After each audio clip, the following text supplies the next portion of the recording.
Avez-vous déjà entendu parler de certaines personnes qui peuvent se nourrir de lumière? Qui peuvent vivre simplement de lumière? Est-ce que vous y croyez? Moi, en tout cas, je ne le croyais pas. Une fois, dans les années 90, je me suis retrouvé à regarder un documentaire à la télévision sur le saint patron suisse Nicolas de Flue. Durant les 20 dernières années de sa vie, il n'aurait vécu que de lumière divine. À cette époque, je n'aurais jamais imaginé qu'un jour je ferais un film sur ce phénomène. Un projet qui s'est étendu sur plusieurs années et qui m'a emmené partout dans le monde. Voici le récit de mon voyage.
Saint Nicolas de Flue n'a plus rien mangé ou bu les 20 dernières années de sa vie. Tout cela a été confirmé.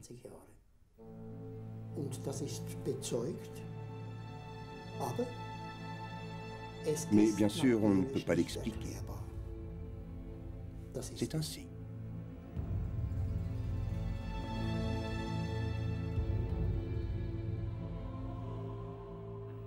Honnêtement, après avoir vu le documentaire mentionné précédemment, je n'avais plus pensé à Nicolas de Flue et j'avais tout oublié à propos du mythe de la possibilité de vivre sans nourriture. Jusqu'à ce que je rencontre Dieter. Je ne mange plus de nourriture physique. Je bois uniquement des liquides. Parfois, je rajoute de l'assaisonnement. Je vais mettre quelques gouttes de tamari dans mon eau pour le goût, ou bien du gingembre, etc. Mais en tout cas, ma seule nourriture est liquide. Donc vous n'avez pas réellement d'apport calorique? Non, absolument pas. Mais j'obtiens suffisamment de calories à un autre niveau. Quand avez-vous commencé à vivre de lumière? En 1998. Depuis 1998. J'ai acheté le livre et je l'ai eu pendant longtemps sur mon étagère. Le titre avait l'air intéressant. Vivre de lumière. Ça ne me paraissait pas illogique, car nous sommes des êtres de lumière. Les gens me demandent souvent, « Alors, vous restez debout au soleil ou quoi? Que faites-vous » Et je dis non, ça n'a rien à voir avec ce type de lumière. Mais la lumière est considérée comme ayant la fréquence la plus élevée. En août 1998, j'ai suivi le processus respirianiste de 21 jours. Les 7 premiers jours sont les plus difficiles, car on n'a pas le droit de manger, ni de boire une seule goutte d'eau. Après la première semaine, on commence de nouveau à boire de l'eau pure. À la fin des 21 jours, je ne ressentais plus le besoin de manger. Et j'ai continué sur cette voie. Le 50e jour, j'ai pensé, je ne connais personne qui a jeûné pendant 50 jours. Et c'est là que j'ai su que ça marchait. Petit à petit, la confiance en soi augmente. Pour moi, c'était un processus de confiance. Maintenant, j'ai confiance en moi. Si je perdais tout, je n'aurais même pas besoin de manger. Et si à un moment je décide qu'il est temps de changer, je changerai, je peux m'arrêter à tout moment. Je n'ai plus besoin de me prouver quoi que ce soit. D'ailleurs, je ne me porterai jamais volontaire pour des tests médicaux. Cela irait à l'encontre de la nature holistique de cette démarche. Si l'on regarde les médecins qu'il y a autour de nous, aucun d'entre eux n'est prêt à prendre le sujet au sérieux. L'être humain a besoin d'énergie pour son processus vital. S'il ne mange pas, où peut-il trouver l'énergie nécessaire pour son cœur, son foie, sa respiration? Si quelqu'un me dit « je n'ai pas mangé depuis des années et je suis encore vivant », je questionnerai d'abord la véracité de cette déclaration. Qu'un être puisse vivre de lumière dépasse mon entendement, car nous ne sommes pas des plantes, nous sommes des êtres humains, et nous dépendons d'un apport énergétique dans une forme que nous sommes capables de transformer. Si ce phénomène existait réellement, les gens ne devraient plus mourir de faim. Or, il y a des endroits dans le monde où des populations ont faim et en meurent. Alors, comment est-ce possible? Il n'y a aucune étude reconnue qui démontre que l'on peut créer des réserves d'énergie qui pourraient durer plus de 2 mois. Alors pour moi, ces affirmations sont sans fondement. En tant que scientifique, il me manque la preuve scientifique. Il y a de quoi être sceptique. 6 ans sans nourriture. L'Australienne de 42 ans, Jasmine, affirme ne pas avoir mangé depuis 1993. Elle vit d'air et de lumière. Soyez la bienvenue, Madame Jasmine. Merci d'être venue. Vous êtes l'ambassadrice d'un enseignement que vous suivez vous-même. Quel est le secret de ce mode de vie? Ce n'est pas un miracle. C'est le résultat de la connexion avec une puissance supérieure que les chrétiens appellent Dieu et que nous appelons Prana. Dr Walter Hebb, interne et médecin en chef d'une clinique privée de Vienne. Oui, Il est question de 6 années de jeûne. c'est impossible. Est-ce de l'escroquerie pure et simple? Oui.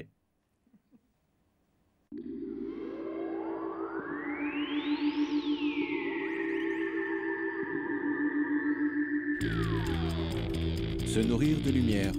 Jasmine, Wikipédia. Respirianisme.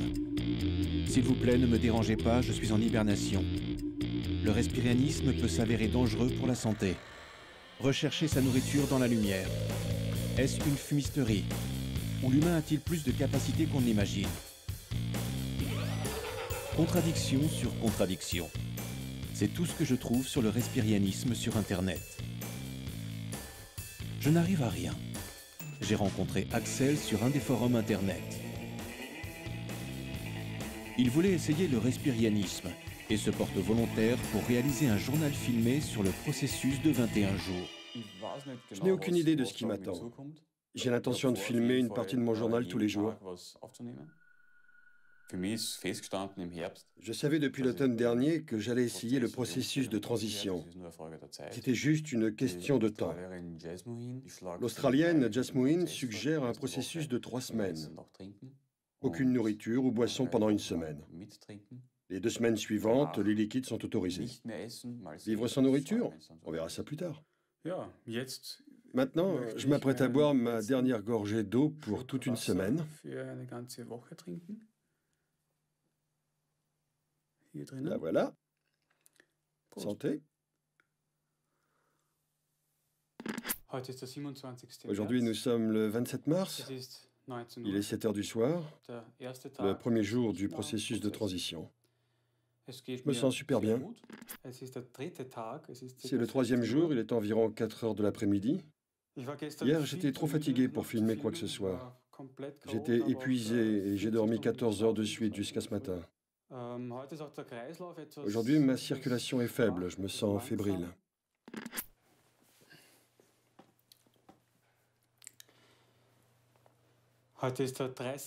Aujourd'hui, nous sommes le 30 mars, le 4e jour du processus de respirianisme. Il est midi. Je me sens de plus en plus faible.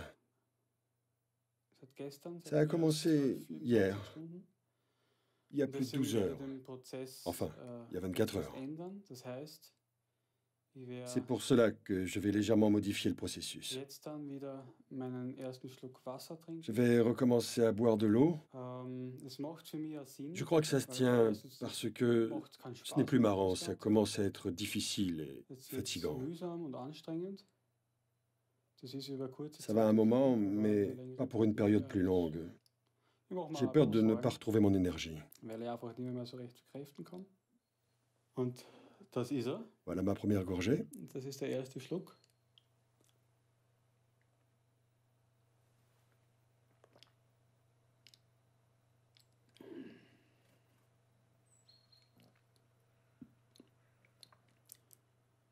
C'est le paradis.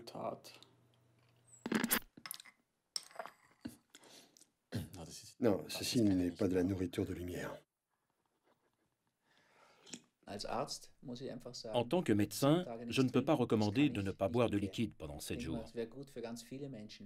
Beaucoup de personnes peuvent découvrir les bienfaits que le jeûne peut avoir sur elles. Mais alors, on doit boire beaucoup de liquide. Cela draine les reins et peut prévenir les risques médicaux. On peut choisir de jeûner pendant des périodes plus longues pour des motifs religieux ou des croyances spirituelles. Mais après 3 ou 4 semaines, on pourra constater « Tiens, je ne perds plus de poids, la vie est belle et je me sens plus en harmonie avec la nature et ses différents éléments. » Alors cela fait partie d'un cheminement naturel. Mais je ne recommanderais pas d'arrêter de boire et de manger brutalement, et surtout de ne pas boire pendant 7 jours. Si quelqu'un souffrant de nombreuses maladies suit un mauvais régime avec beaucoup de toxines, jeûner seul peut s'avérer très difficile et nécessiterait une supervision médicale. Ne pas boire, en plus, peut être très dangereux. Je le déconseille vivement. Un régime démentiel. Heide Meyer avait un penchant pour l'ésotérisme et voulait vivre uniquement d'air et de lumière. Elle est décédée 8 jours plus tard. Une mort qui soulève de nombreuses interrogations car elle est intervenue suite à un jeûne très radical. Docteur, que se passe-t-il lorsqu'une personne se prive de nourriture et surtout d'eau pendant 7 jours? Le problème principal est de ne pas boire. Notre corps est constitué principalement d'eau. Si nous en sommes privés pendant plus de 3 ou 4 jours, nous mourrons dans la plupart des cas. C'est pourquoi il est particulièrement dangereux de ne pas boire. En plus de la mort de la femme autrichienne, il y a 3 affaires internationales qui ont fait la une et qui sont liées au processus des 21 jours. En Allemagne, un éducateur dans un jardin d'enfants, Timo Degen, a sombré dans un coma profond. Il n'avait rien bu depuis 7 jours. Il est mort quelques semaines plus tard dans une maison de repos. En Australie, Liane Morris, âgée de 53 ans, a eu une attaque pendant qu'elle suivait le processus. Mais le cas le plus médiatisé est celui de Verity Lynn, qui est morte pendant qu'elle suivait le processus, seule dans les Highlands écossaises. Je me souviens lorsque Verity Lynn est morte en Écosse. Son décès est lié à l'exposition aux éléments naturels et à la déshydratation. Dans mon livre, il est dit « Lorsque vous commencez le processus de 21 jours, ne sortez pas, ne bougez pas, restez à l'intérieur, gardez votre énergie. » Elle a choisi de ne pas suivre les instructions. Ils ont trouvé mon livre avec elle et aucune trace de nourriture ou de liquide. Alors ils ont juste conclu « Jasmine a tué cette femme ». À ce moment-là, les médias en Angleterre, en Écosse, en Australie ont déclaré « La gourou respirianiste Jasmine, bimbo blonde, assassine les gens ». J'ai parlé à plus de 900 millions de personnes à travers les médias depuis une dizaine d'années. Alors la réalité de ceci est implantée dans les esprits. Je suis d'accord. La plupart des gens à qui j'ai parlé à travers les médias ont dit « Cette femme est folle, ceci n'est pas possible ». Mais au moins je leur en ai parlé. Au moins j'ai fait émerger l'idée que tout ceci était peut-être possible. Et lorsqu'on admet que quelque chose est possible, les portes s'ouvrent de plus en plus.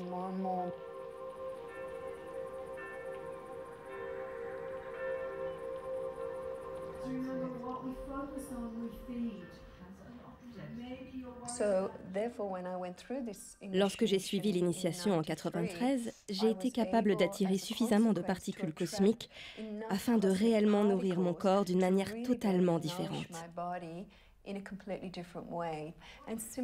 Et même après avoir appris comment vivre de lumière, j'ai commencé à apprendre que si je voulais satisfaire le goût et la moindre impression de goût et de saveur, il me suffisait de prendre un bout de chocolat ou de quelque chose que j'aimais.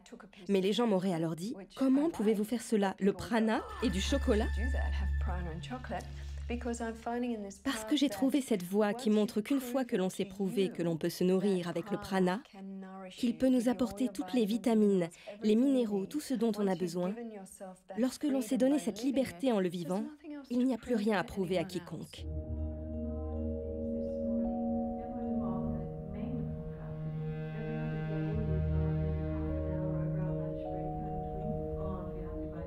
Ça a marché pour moi, tout simplement. Vous savez, je pourrais dire que j'ai commis cette erreur très tôt.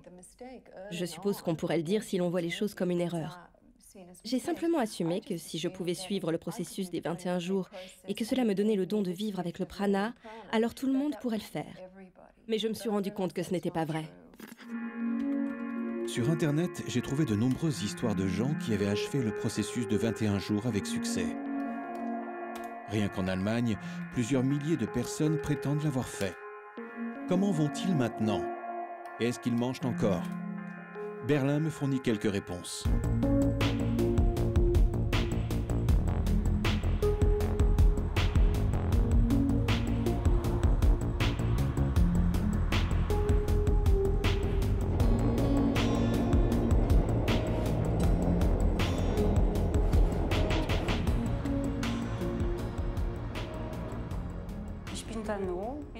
Je suis Danou et je viens de Pologne. Cela fait 5 ans que je m'intéresse au processus respirianiste. Il y a quelques années, j'ai suivi le processus de 21 jours par 3 fois. J'ai réussi 2 fois à vivre du prana pendant 3 mois.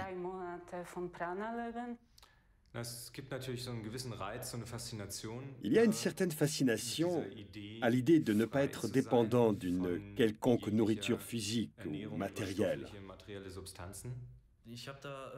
J'ai aussi ce côté scientifique et raisonnable qui me dit « c'est pas possible, vivre de lumière, c'est de la connerie, ça ne peut pas être vrai ». Et puis j'ai ce côté accommodant et aventureux qui me dit « essaie, et tu verras bien ce qui arrivera, ça pourrait être drôle ».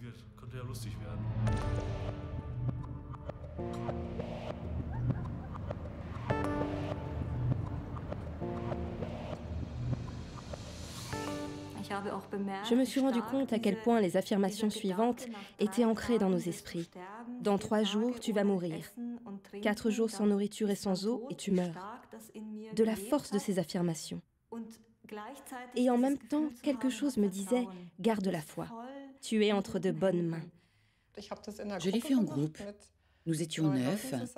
Le 4e jour, j'ai arrêté de perdre du poids. Mon poids s'est stabilisé juste en dessous de 50 kilos. Je l'ai vraiment ressenti. C'est à ce moment-là que je me suis sentie nourrie. C'était comme si une ampoule s'allumait dans ma tête. Peut-être, je suis même sûre que j'avais l'air fébrile les 7 premiers jours. Mais après cette première gorgée d'eau, c'était comme la fin d'une sécheresse. La première gorgée d'eau, je ne l'oublierai jamais. Nous voulions tous continuer à ne pas manger pendant 6 mois. Et puis après 3 semaines, le groupe s'est séparé. Je suis allée en Bavière pour voir ma mère. Et le lendemain, j'ai mangé de nouveau. Prudemment d'abord, mais j'ai tout essayé. Quelle culpabilité! Bon Dieu, on s'était tous mis d'accord pour ne plus manger. J'ai appelé les gens du groupe et ils avaient tous mangé. Et nous ressentions la même chose. Nous avions tous mauvaise conscience. J'ai immédiatement recommencé à manger. Mon erreur a été de le faire immédiatement. Je n'ai même pas attendu la fin du dimanche. Techniquement, je n'avais pas fini. Dimanche soir, je me suis assis et j'ai pensé « mange une tranche de pain ». Puis j'ai mangé ça et après j'ai dit « maintenant une tranche de pain et de fromage grillé ». Et puis après, maintenant jambon et fromage. Et je l'ai même mis au micro-ondes. J'ai fait une rechute et je suis retourné à une vie normale. Ma situation actuelle est facile à décrire. C'est aussi simple que ça. En ce moment, je mange. Moi aussi, j'ai suivi le cycle de 21 jours. Ce que j'en ai tiré, c'est que maintenant, lorsque je mange, c'est sans concept. Je mange seulement de manière impulsive et lorsque ça me paraît bien. J'aime bien cette manière de le formuler, sans concept. Oui, tu as raison, ce n'est pas... Pas mentalement imposé. Exactement. La notion de manger pour survivre n'existe plus.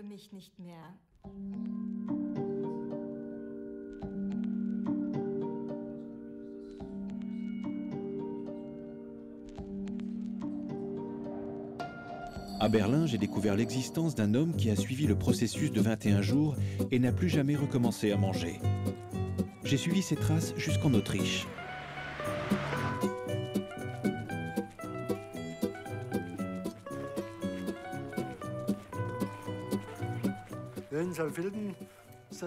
À Saalfelden, il y a quelques personnes qui ont suivi le processus de prana. La plupart d'entre eux sont retournés à la nourriture physique, autant que je le sache. Quelle était votre question ?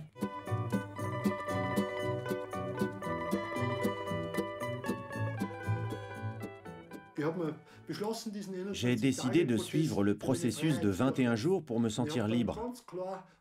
Ça a complètement calmé mon corps sur le plan émotionnel, lorsque je me suis dit, dès que j'aurai faim ou que je voudrais prendre du plaisir à manger, je mangerai. Mais cela fait 7 ans que j'ai réajusté mon apport énergétique et je n'ai jamais eu faim depuis. Je n'ai pas besoin de rentrer chez moi pour manger à midi. Je peux marcher à Vienne plutôt. Je peux faire tout ce que je veux. C'est ça le principal, la liberté.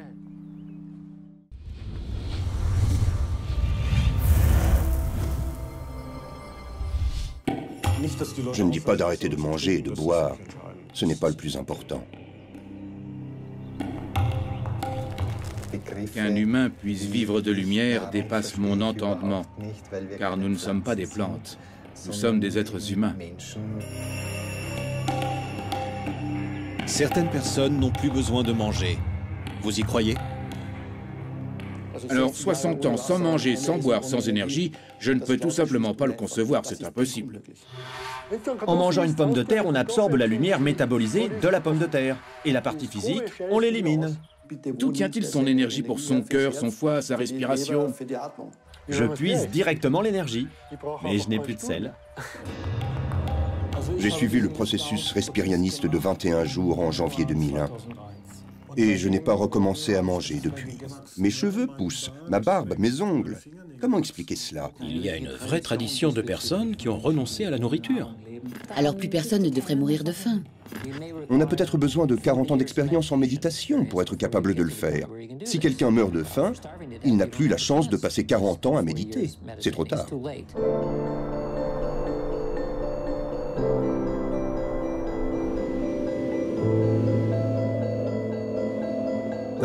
L'esprit est capable de produire des effets. Et ça, c'est époustouflant. Il y a peut-être du vrai là-dessous.